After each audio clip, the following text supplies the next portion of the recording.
जय श्री राम मित्रों, जेवी डिवोशनल पर आपका स्वागत है। शुरू करते हैं एपिसोड की बातें। तो एपिसोड में हमने देखा किस प्रकार से देवी सीता ने यह निर्णय ले लिया है कि वो प्रभु श्री राम जी के साथ वन में जाएंगे। सभी परिवारजन और स्वयं प्रभु श्री राम जी उनके निर्णय को परिवर्तित करने में लगे हुए हैं। और जब परिवार वालों को ये बात पता चली तो वो उनको मनाने के लिए आ गए या फिर आदेश देने आ गए कि मैं आपको नहीं जाने दूंगी वन में, क्योंकि एक तो हमारे पुत्र जिनसे हम लोग इतना प्रेम करते हैं वो वन की ओर जा रहे हैं। परिवार इस बात से ही टूटा हुआ है। अब आप भी जाएंगी तो परिवार पे क्या बीतेगी ये आपको सोचना पड़ेगा। दूसरी तरफ हम देख रहे थे कि किस प्रकार से मंदोदरी ने स्पष्ट रूप से बता दिया कि माता आपके ही जो स्वप्न दिखाए हुए ना, उन्हीं स्वप्नों का ही ये परिणाम है कि आज रावण ने अपनी ही बहन के पति को मार दिया। खैर, वो तो बाद में पता चलेगा कि किन कारणों से उसने किसको क्यों मारा, लेकिन अभी यहाँ जो स्थिति अयोध्या में चल रही है, आगे देखते हैं कैसे आगे के सीन होने वाले हैं। शुरू करते हैं एपिसोड 113 पार्ट।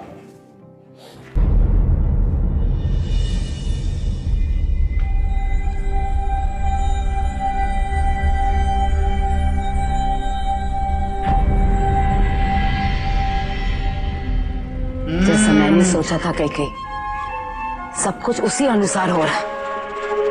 तुम चिंता मत करो।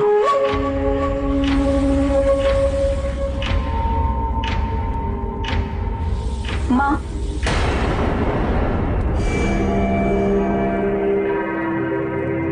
महारानी मांडवी महारानी मांडवी की जय हो। महारानी मांडवी की जय हो। पधारो मांडवी, आओ महारानी। कैकेयी देखो, तुम्हारी वधू आई है। अयोध्या की महारानी आई है, महारानी मांडवी। तो ज्यादा ही एक्साइटेड है भाई।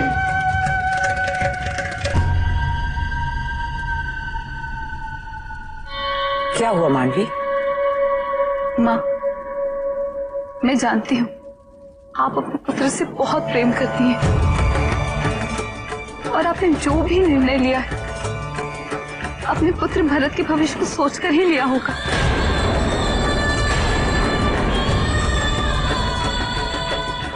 पर माँ, जिस पुत्र के लिए आप ये सब कर रही हैं, यदि आप उनसे एक बार पूछ लेती कि क्या उन्हें ये स्वीकार है, क्योंकि मैंने जितना भी उन्हें जाना है, मुझे नहीं लगता कि भैया राम को वनवास भेजकर वो कभी भी प्रसन्न रह सकेंगे। मुझे बहुत पीड़ा होगी माँ। तुम भी मुझे यही समझाने आई हो कि मैं अपना निर्णय बदल दूं, राम को वन जाने से रोक लूं।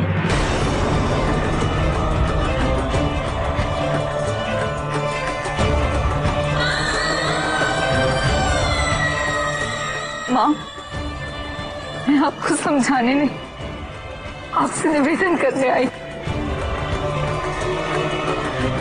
यदि आप अपने पुत्र से इस विषय में एक बार बात कर लेते तो मेरे मन का क्लेश दूर हो जाता। सबसे बात कर रही प्रत्येक कार्य का सदैव एक कारण होता है, और मैं नहीं चाहती कि आने वाला समय भैया राम के वनवास जाने का कारण मेरे पति को मारे। मेरे पति को धिक्कारा जाए।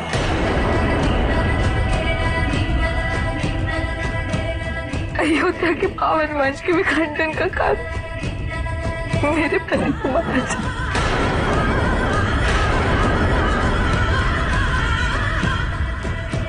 नहीं चाहती माँ, नहीं चाहती।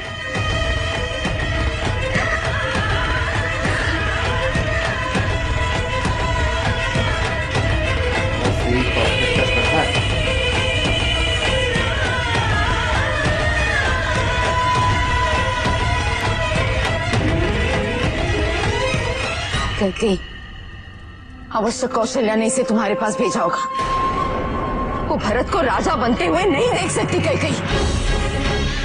जब उसकी कहीं नहीं चली तो उसने मांडवी को उकसाया।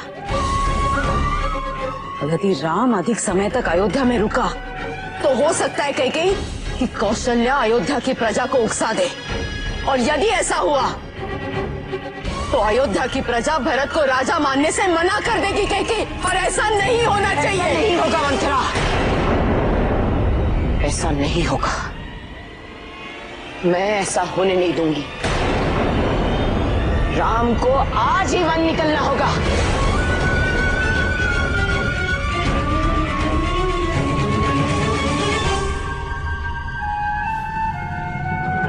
एकदम टाइट रखती है।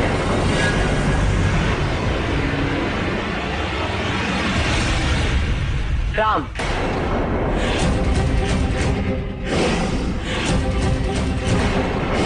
ओ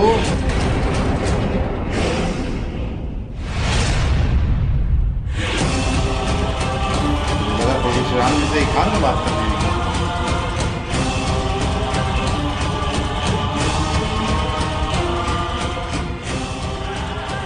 दशरथ के वंश का विनाश करना था, वो कर चुकी है। ये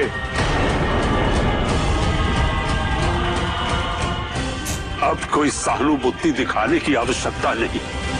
सहानुभूति नहीं, किंतु अपने वचन स्मरण कराने आई हूं। अब मैं और प्रतीक्षा नहीं कर सकती। राम, तुम्हें आज और इसी क्षण वन के लिए निकलना होगा।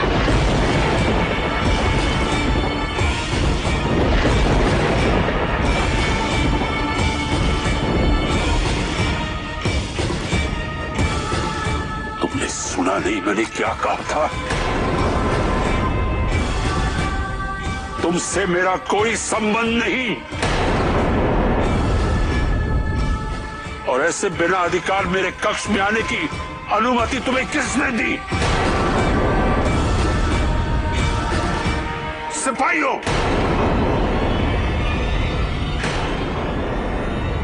ले जाओ इस स्त्री को और मेरी आंखों के सामने से दूर कर दो।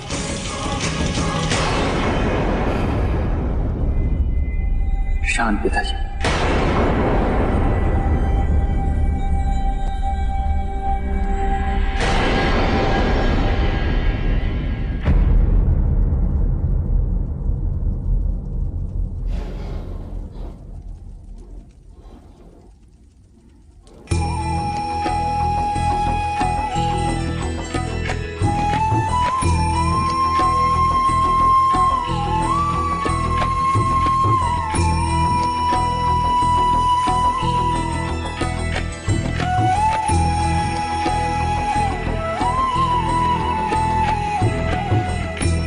मुझे क्षमा कर दे मां। पिताजी का स्वास्थ्य ठीक नहीं, इसलिए उनकी बातों का बुरा मत मानिएगा। आपका वचन शिरोधार्य है। मैं आज ही वन की ओर प्रस्थान करूंगा।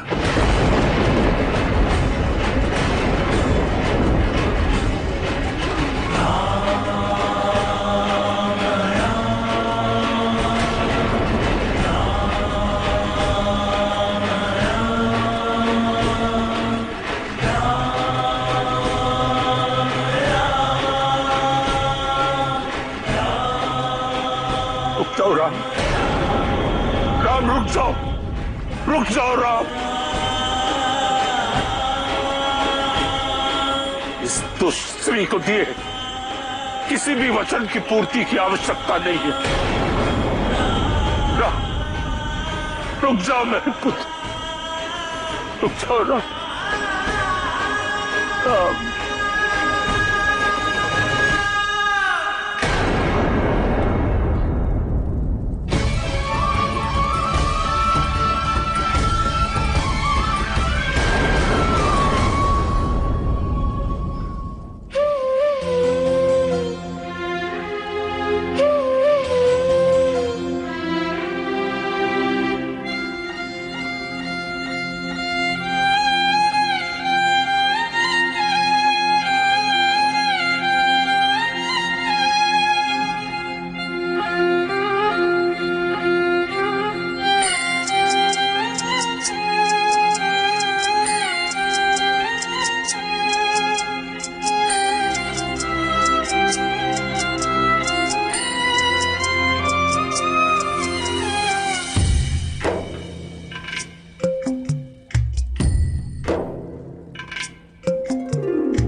जय बोलो हनुमान। हाँ, अभी आने वाला है वो प्रकरण, लेकिन क्या करेंगे सब जो तीनों लोग जाने वाले हैं उनके संबंध में यही एक स्टेटमेंट अच्छा लग रहा है मुझे, क्योंकि परिवार पे जिस तरीके का कार्य चल रहा है मंथरा का तोड़ने का विखंडन, जिस तरीके से वो हथौड़ी पे हथौड़ी मारे दे रही हैं और वो छेनी बनी हुई है देवी कह के, दो टुकड़ों में किए बिना मानेंगे नहीं। देवी मांडवी ने जो आईना दिखाया मैं नहीं माता चाहता कैकेयी को कि हाँ आप जिसके लिए सब कुछ कर रही हैं उनसे आपको एक बार चर्चा करनी चाहिए कि मैं ऐसा ऐसा कर रही हूँ, क्योंकि वो जब आएंगे और वो अपने भाई से बहुत प्रेम करते हैं तो उन्हें ये बात जब ज्ञात होगी कि हाँ मेरे कारण मेरे भैया 14 वर्ष को वनवास कर गए तो उनको कैसा लगेगा। मैं नहीं चाहती कि मेरे पति को भविष्य में कोई ये कहे कि भरत के कारण राम को वन जाना पड़ा। प्रकरण बहुत ही शालीनता से और बहुत ही प्रेम पूर्वक दिखा है, बड़ा अच्छा लग रहा है देखने में। मंथरा का जो कवच था ना बातों का धीरे धीरे टूटने लगा था और उनके अंदर प्रेम जागृत हो ही रहा था माता कैकेयी के अंदर, तो उन्होंने फिर से कई आना मत बातों में, हाँ उन्होंने फिर से लेयर चढ़ा दी, क्योंकि वो बातों को सोचने लगी थी ना अपनी बुद्धि से कि हाँ बात तो सही करे, लेकिन तब तक ये सब मुआया चाल है, चाल सुमित्रा की चाल है ये। अच्छा, सीरीज में एक चीज आप अच्छे से देखिए कि देवी कैकेयी ने अपने पुत्र के लिए अहित करने के लिए इतना बड़ा निर्णय लिया और प्रभु श्री राम जी यानी उनके पुत्र अपनी माता के लिए जो प्रेम दिखाया, आदर दिखाया, मतलब उनका सम्मान अभी भी उनके नजरों में कम नहीं हुआ अपनी माता के लिए। बात यही होनी चाहिए कि किसी के कर्तव्यों से आपके रिलेशन नहीं टूट जाते, रिलेशन वहीं के वहीं रहते, लेकिन व्यक्ति क्या करे अपने करंट सिचुएशन के हिसाब से उस रिलेशन को डील करता है। मतलब ये है कि रिश्तों को महत्व वहीं देख लीजिए यार, राजा दशरथ को सैनिकों ले जाओ, ये करो वो कर दो, इसको काट दो फेंक दो फलाना कर दो। वहीं श्री राम जी देखिए कितनी शालीनता पूर्वक कि माता मुझसे भूल हो गई, पिताजी का स्वास्थ्य सही नहीं था, मैं तुरंत निकल रहा हूँ। चलिए अब बहुत शीघ्र ही वो घड़ी आने वाली है, फिलहाल हम भी निकलते हैं, मिलते हैं जल्दी। राधे राधे।